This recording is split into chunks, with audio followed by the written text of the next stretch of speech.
হে everyone, আসসালামু আলাইকুম and welcome back to my channel. তো অনেক দিন ধরে আমি ভাবতেছিলাম যে আমার টেবিলটা ক্লিন করা দরকার, আর আজকে ফাইনালি আমি আমার টেবিলটা অনেক কষ্টের পর ক্লিন করছি আর গুছাইছি। আমার ইচ্ছা করতেছিল মোমের রং দিয়ে ছবি আঁকতে, যার কারণে আমি ওয়েল পাস্টেল কালার নিয়ে নিছি। আর এই কালারগুলো প্রায় 2 থেকে 3 বছর আগের কিনা, বাট এগুলো করাই হয় না, যার কারণে আমি ভাবছি এবার ওয়েল পাস্টেল কালার দিয়ে ছবি আঁকা যাক। আর তোমরা কারা কারা সাবস্ক্রাইব করোনি তাড়াতাড়ি সাবস্ক্রাইব করো, আর ভিডিওতেও একটা লাইক করে দিও। এই গরমের মধ্যে আমি এখন ভয়েস ওভার করতেছি। তো ছবি আঁকতে আঁকতে বারবার কারেন্ট চলে যেতেছিল, আর এদিকে 11টা বেজে গেছে। এই জন্য আমার আম্মু বলছে যায় শুয়ে পড়তে। আর ছবি আঁকা মাত্র এতটুকু হয়েছে, এতটুকু হইতে হইতেই টেবিল পুরো আবার নোংরা হয়ে গেছে। তো আমি সব কিছু লাগাইয়া চলে যেতেছিলাম ঘুমাইতে। আর 11টা বাজে জানালা খোলা আমার যখন মনে পড়ছে, তখন আমি হঠাৎ করে ভয় পেয়ে গেছি। দেন আমি চলে যাই সব কিছু গুছাইয়া। এই দেখো, এই সুইচের পাশে আমি এই গাছটা আঁকছিলাম। তো আমি তখন চলে যাই, আবার কারেন্ট চলে যায়, আর আমি মোবাইলে ডাউনলোড করা হরর মুভি দেখতেছিলাম। হঠাৎ গাছ থেকে আম পড়ার শব্দে আমি ভয় পেয়ে ঘুমাই যাই।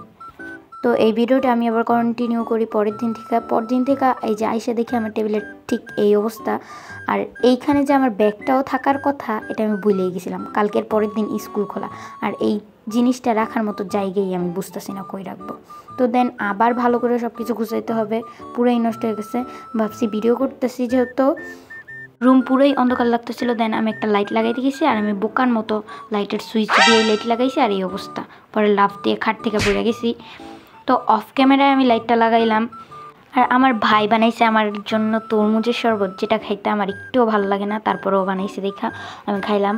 আর তোমাদের কার কার কাছে এটা খাইতে ভালো লাগে কমেন্টে জানাইতে পারো, কিন্তু আমার কাছে একটুও ভালো। তো আমি যতবারই আমার টেবিলটা গুছাই ঠিক ততবারই এরকম হয়ে যায়। আর এই যে আমি ক্যানভাস পেন্টিংটা করছিলাম 2 দিন আগে, এটা আমার কাছে অনেক ভালো লাগে, যদিও এটা অনেক ইজি। তো চলো তোমাদের সাথে শেয়ার করি আমার করা কিছু ক্যানভাস পেন্টিং। আর আমার বোনও কিন্তু পেন্টিং করতে পারে, তার মধ্যে আমার বোনেরও কয়েকটা আছে। আর রিসেন্টলি আমি যেই ক্যানভাসগুলো পেন্ট করেছি সেগুলো দেখাবো। এটা আমি 2-3 দিন আগে করেছি। এটা করতে আমার অনেক টাইম লাগছে, প্রায় 2 থেকে 3 ঘন্টা সময় লাগছে। আর এটা কিন্তু দেখতে অনেক ভালোই লাগতেছিল আমার কাছে। আমার ইচ্ছা করছে আমি রেখে দিই। আর কয়দিন আগে এই পেন্টিংটাও আমি করছিলাম, এটাও আমার কাছে অনেক ভালো লাগছিল, বাট এটা আমি সেল করে দিছি। আর এই পেন্টিংটা অনেক আগের, অ্যাট মাই ফার্স্ট টাইম আমি ক্যানভাস পেন্টিং করছিলাম। আর তখন জানতাম না ক্যানভাসে কীভাবে পেন্টিং করতে হয়, আমি ওয়াটার কালার দিয়ে এটাতে পেন্ট করে দিছিলাম। এই পেন্টিংটাও আমার বড় বোনই করছে, আমি জাস্ট কালারগুলো একটু মিক্স করে দিছিলাম।